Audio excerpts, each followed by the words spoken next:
तर जाएंगे। ये अकेली बिंदुक को तारने वाली नहीं है। इस मृत्यु लोक में जो विराजमान, आज भी नियम है महाराज, श्राद्ध का भोजन टेबल पर नहीं कराया जाता, श्राद्ध का भोजन ब्राह्मण को कुर्सी पर बिठाकर नहीं कराया जाता, श्राद्ध का भोजन किसी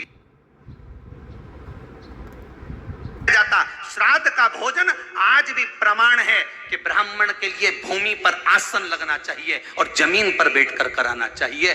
तब क्यों? क्योंकि इस भूमि पर बैठकर जब भोजन कराएंगे, इसी भूमि से ना जाने कितने पितृ गए, कितने तर्पण हुए, कितनी तिलांजलि हुई, इसी भूमि से, इस रज से, इस कण से ना जाने कितने जीव चल गए। अब लकड़ी पर या टेबल पर या कुर्सी पर बैठकर ब्राह्मण को भोजन कराने का प्रमाण नहीं है।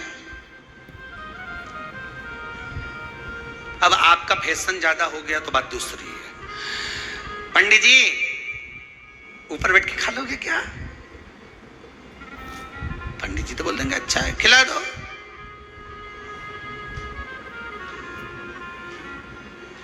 ऊपर बैठ के क्यों? वो झुकने में थोड़ी सी कमर लचक जाए, क्योंकि खीर परसेगी तो झुकना पड़ेगा।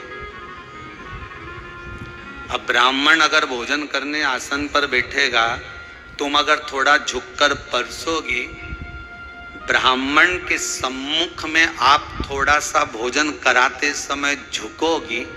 जरा विचार करिए, यशोदा मैया के घर में संतान नहीं थी। यशोदा जी श्रावण के महीने में श्रावणी करने आए हुए ब्राह्मण को मात्र खीर परोसने के लिए गई थी। 52 साल की उम्र थी, संतान का सुख नहीं दिख रहा था, खीर परोसने के लिए गई।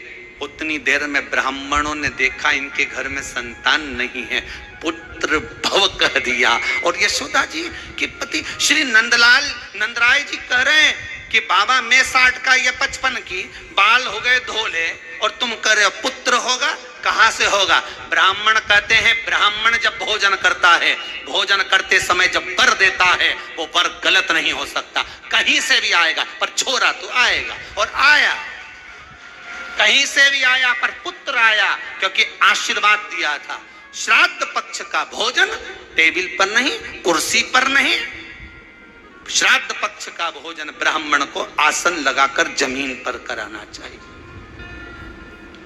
भूमि पर।